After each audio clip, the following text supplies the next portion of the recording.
Reddit pregunta: ¿qué es lo más antiético que te ha pedido hacer tu jefe? Hace muchos años, trabajaba como mecánico para un tipo que se dedicaba a vender autos restaurados. Un día me llamó urgente para que reparara los frenos de un Triumph TR4, porque el cilindro de freno de una de las ruedas traseras había fallado y necesitaba arreglarlo rápido. El tipo tenía un comprador con dinero en efectivo listo para comprar el auto y no quería perder la venta. En lugar de pedirme que rectificara y reparara el cilindro correctamente, que tenía las herramientas necesarias para hacerlo, me dijo que cortara la manguera que llevaba a los frenos traseros y simplemente la sellara para detener la fuga. Tenía prisa y quería que lo hiciera antes de que el cliente notara algo. A pesar de todo, decidí arreglar todo como debía, para que nadie muriera por su negligencia, y esa misma noche recogí mi caja de herramientas, me fui del taller y nunca volví.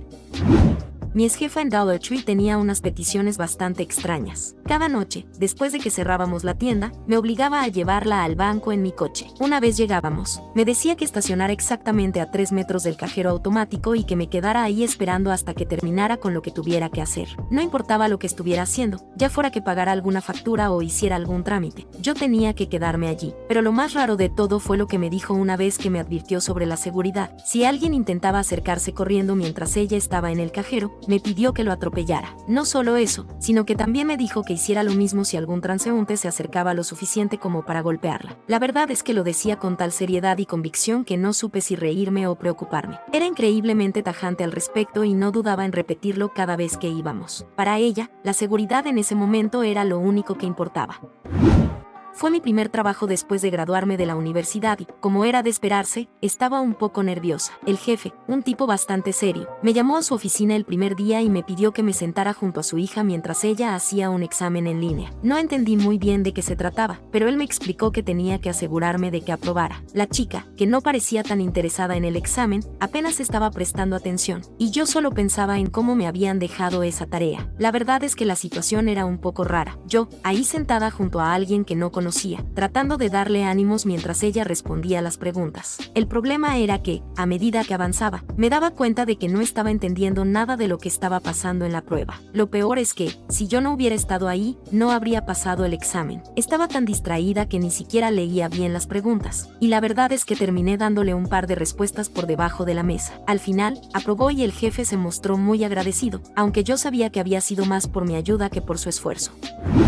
Tuve que mantener a los empleados trabajando después de que se produjera una fuga de químicos en un taller de pintura de auto cercano. Los empleados empezaron a sentirse mal por los efectos de la fuga, algunos incluso se quejaban de mareos y dolores de cabeza, y la situación se estaba poniendo peligrosa. El jefe no estaba en el lugar, como de costumbre, casi nunca estaba presente, así que intenté llamarlo varias veces para informarle de la emergencia, pero no obtuve respuesta. Como yo era el trabajador de mayor rango en la planta en ese momento, y la situación ya no podía esperar, decidí que lo mejor era enviar a todos a casa para evitar que se enfermaran más o sufrieran algún accidente. No era una decisión fácil, pero parecía la única opción sensata en ese momento. Cuando casi había llegado a mi casa, el trayecto del trabajo a casa toma más de 1 hora, el jefe finalmente me devolvió la llamada. Recibió mi mensaje de voz, donde le expliqué lo que había sucedido, y estaba extremadamente molesto con lo que había hecho. Al parecer, se suponía que debíamos simplemente aguantar la fuga o, peor aún, trabajar desde casa, lo cual era completamente imposible dado el tipo de trabajo que realizábamos. Me echó la culpa por enviar a los empleados a casa y por no haber seguido sus instrucciones, que en este caso no tenían ni pies ni cabeza. El tipo era un imbécil en general, pero este incidente en particular aún me hace hervir de coraje cada vez que lo recuerdo. No solo me hizo quedar mal, sino que demostró lo poco que le importaba la seguridad de su equipo. Cuando era joven, trabajaba en una tienda de Spencer's en un centro comercial. La gerente del lugar era una mujer de mediana edad, y un día descubrimos que la iban a degradar, por lo que decidió renunciar. En su último día de trabajo, como siempre, ella y yo cerramos la tienda al final del turno. Nada fuera de lo común, ya lo habíamos hecho muchas veces antes. Después de asegurarnos de que todo estaba cerrado y listo, salimos al almacén para terminar con las últimas cosas. Me dirigí a abrir la puerta que daba de nuevo a la tienda y, de repente, ella puso su mano sobre la fisonomía, como en una película de esas dramáticas. Entonces, con voz seria, me dijo, ¿sabes que yo soy quien hace los horarios, verdad? Yo le respondí que sí, sin entender bien a dónde quería llegar. Y entonces, con una mirada intensa, añadió, ¿crees que es una coincidencia que tú y yo estemos cerrando la tienda juntos en mi último día? Ahora tienes una oportunidad de hacer conmigo lo que quieras. Me sentí completamente incómodo, no sabía cómo reaccionar, así que lo único que se me ocurrió fue abrazarla, como si eso pudiera terminar con la situación de alguna manera. Ella me miró, algo sorprendida, y preguntó, ¿eso es todo? Mientras tanto, afuera, en el estacionamiento, su esposo y sus 2 hijos la esperaban en el coche. Esta historia es de mi papá y ocurrió en los años 80, cuando trabajaba en un banco pequeño en un puesto directivo. Un día, uno de sus compañeros de trabajo entró a su oficina con un montón de solicitudes de crédito y le dijo que todas debían ser aprobadas sin falta. Mi papá, que siempre se tomaba el tiempo para revisar a fondo todos los documentos, comenzó a echarles un vistazo. En cuanto los leyó, enseguida se dio cuenta de que ninguno de los solicitantes cumplía con los requisitos. Si se aprobaban esos créditos, en tan solo 3 meses los préstamos serían incobrables y las personas terminarían perdiendo sus granjas. Mi papá, preocupado por las consecuencias, le dijo que eso era completamente imposible. Pero el compañero, con una sonrisa astuta, respondió, bueno, si manipulamos un poco los números, sí sería posible. Mi papá lo miró fijamente y, sin dudar, le contestó que eso no se podía hacer de ninguna manera. Luego, de manera muy seria, le pidió, hagamos como si nunca hubieras entrado en mi oficina y como si nunca hubiéramos tenido esta conversación. El compañero asintió en silencio, recogió los papeles y se fue. 6 meses después, todo el asunto tomó un giro inesperado. El FBI apareció en el banco para investigar un caso de fraude relacionado con esos créditos manipulados. El resultado fue que varios directivos terminaron enfrentando cargos y acabaron en prisión por su participación en el fraude. Sin embargo, mi papá fue el único directivo que salió limpio de la situación. Gracias a que se negó a participar en el fraude y mantuvo su integridad, él fue el único que no terminó tras las rejas. A pesar de la tensión en esos días, mi papá siempre lo cuenta como una de las experiencias más tensas pero gratificantes de su vida. Una vez, el jefe me pidió que llevara un montón de mercancía del almacén a su almacén personal y me dijo que no le hiciera ninguna pregunta al respecto. Al principio, pensé que era algo raro, pero como siempre seguía sus órdenes, no dije nada. Cuando llegué al lugar, vi que el almacén personal del jefe estaba lleno de productos, muchos de los cuales parecían ser de calidad dudosa, como si fueran los dañados o los que no pasaban el control de calidad. En ese momento no le di mucha importancia, pero después me enteré de que él los guardaba ahí para luego venderlos por internet, sin decirle nada a nadie, ni mucho menos al dueño de la empresa. Decidí informarle al dueño de la compañía, que tenía su oficina principal en mi sucursal, y le conté todo lo que había descubierto. No pasó mucho tiempo antes de que mi jefe fuera despedido de la empresa por su trampa. 6 meses después de todo eso, recibí un aumento considerable, aunque a veces pienso que si me hubiera incluido en su negocio, tal vez las cosas habrían sido diferentes.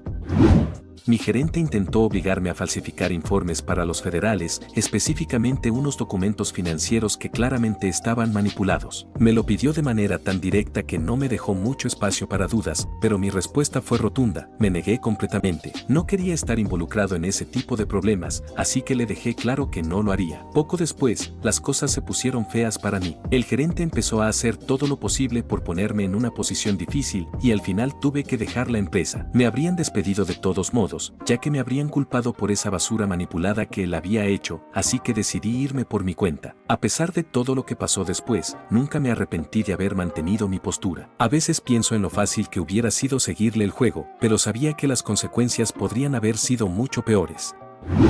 Hace mucho tiempo, trabajé en un restaurante de comida rápida, en un puesto donde tenía que hacer de todo, desde atender a los clientes hasta asegurarme de que la cocina estuviera siempre limpia. Una vez, se acercaba una inspección corporativa y mi jefe me dio la tarea de limpiar el refrigerador y el congelador. Como era de esperar, estaba un poco estresado, ya que sabía que la inspección iba a ser minuciosa. Mi jefe, con su típico tono de no hay nada que discutir, me dijo que limpiara ambos con un trapo húmedo. No entendía cómo se podía limpiar un congelador con un trapo, especialmente porque eso solo iba a convertirlo en una pista de hielo, pero traté de explicárselo. Entonces, en un giro inesperado, me dijo que le agregara al agua una tapa completa de anticongelante para que no se formara hielo. Le respondí que en ese congelador guardábamos carne de res, pollo y papas fritas, y que no iba a poner anticongelante en nada que luego fuera a servir a los clientes. Pero mi jefe no estaba dispuesto a escuchar razones y, con cara de enojo, me amenazó con presentar una queja a la gerencia superior. A pesar de su actitud, me mantuve firme en mi negativa. No me importaba lo que dijera o lo que fuera a pasar, no iba a ponerle químicos peligrosos a los alimentos que luego alguien iba a comer. Pensé que a lo mejor estaba bromeando, pero no parecía que lo fuera, y la verdad es que la situación me estaba empezando a incomodar bastante. Finalmente, no pasó mucho tiempo antes de que las cosas cambiaran en el restaurante. El gerente fue despedido por su actitud, por no saber manejar la situación y, en general, por sus decisiones cuestionables. No sé si la queja que prometió presentar realmente llegó a la gerencia, pero al final mi postura había sido la correcta. Después de todo, era mi responsabilidad asegurarme de que el lugar fuera seguro, tanto para los empleados como para los clientes. No voy a decir qué restaurante era, porque esto ocurrió hace casi 25 años, pero definitivamente fue una experiencia que no olvidé y que me hizo entender la importancia de estar dispuesto a cuestionar lo que no está bien, aunque el jefe sea el que lo diga.